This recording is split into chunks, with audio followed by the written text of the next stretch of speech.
Assalamualaikum warahmatullahi wabarakatuh. Perkenalkan, nama saya Enda Nur Febrianti. Saya berasal dari Fakultas Sains dan Teknologi Universitas Islam Negeri Sumatera Utara, kelompok KKNKS 04, dengan dosen pembimbing lapangan Bapak Dr. Watni Marpaung MA. Dalam video kali ini, saya akan menjelaskan mengenai matematika di balik mengapa kita perlu social distancing. Karena jumlah kasus virus corona atau penyakit COVID-19 meningkat dari hari ke hari, kita secara agresif bergerak ke komunitas tahap penularan penyakit. Kedepan diperkirakan jumlah kasus, jumlah nyawa yang terkena dampak, dan masyarakat yang terkena dampak meningkat secara signifikan. Sementara penyebaran COVID-19 tidak bisa lagi dihentikan. Kita hanya bisa memperlambatnya saja, dan kita harus melakukannya sekarang. Seseorang dengan COVID-19 akan mengembangkan gejala umum seperti demam, batuk, sakit tenggorokan, sakit, dan nyeri. Tetapi tingkat keparahan gejala ini akan sangat parah. Beberapa orang mungkin tidak menunjukkan gejala sama sekali, tetapi masih menjadi pembawa aktif.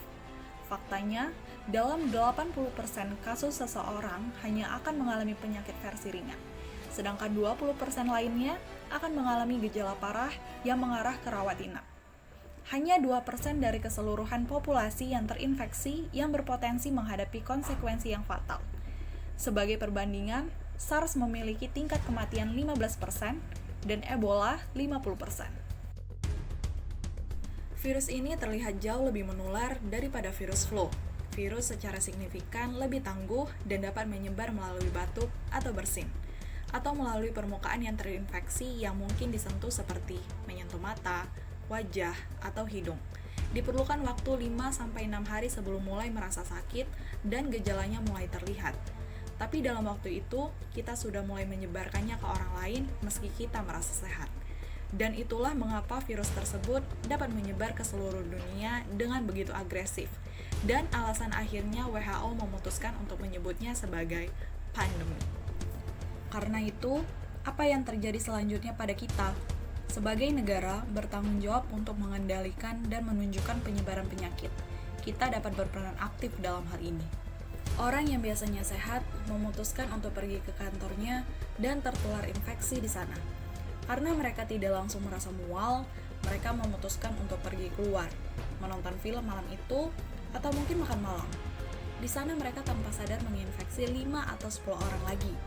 Sekarang 10 orang ini semuanya bergejala, menjalani rutinitas harian mereka, mengunjungi tempat makan, berbelanja, bermain dengan keluarga, dan mungkin bekerja. Dalam beberapa hari, lebih dari 1.000 orang sekarang menjadi pembawa penyakit. 20% dari mereka akan mengalami gejala yang parah dan harus pergi ke rumah sakit. Ketika semua orang sakit sekaligus, ada beban signifikan pada sistem kesehatan. Rumah sakit sekarang penuh dan harus mulai menolak pasien.